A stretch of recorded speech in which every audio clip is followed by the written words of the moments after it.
I was just saying, throughout history, the Jews have been persecuted, obviously, from the Holocaust, and we were granted Israel as a result of this. Granted by whom? From Britain and other countries granted us that. Well, what right did Britain have to grant you somebody else's country? Well, it's due because we lost 6 million people. No. I'm not arguing about that. I'm going to come on to that.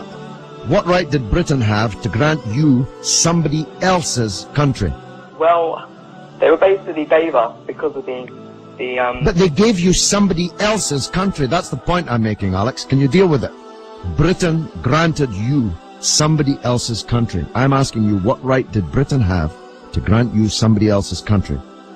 The Jews have suffered. They were subject to regular discrimination at best and murder at most. The one place in the entire world that Jews were neither discriminated against nor subject to pogrom was the Muslim world. That's why, under the protection of the Muslims, the Jews left Europe.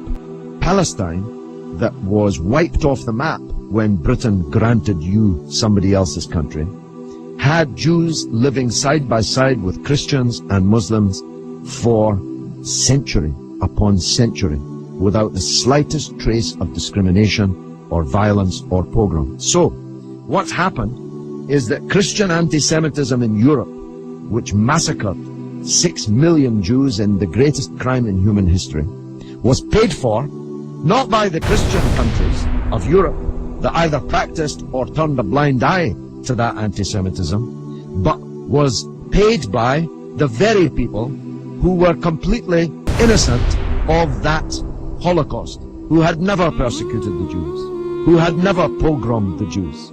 And that seems to me to add insult to the injury suffered by a people whose country was wiped off the map, who were dispersed into exile, to make way for a Zionist idea which was granted to European Jews by Britain, that Britain had no right to give away somebody else's country. It seems to me an all-round injustice, don't you think, Alex? Yeah.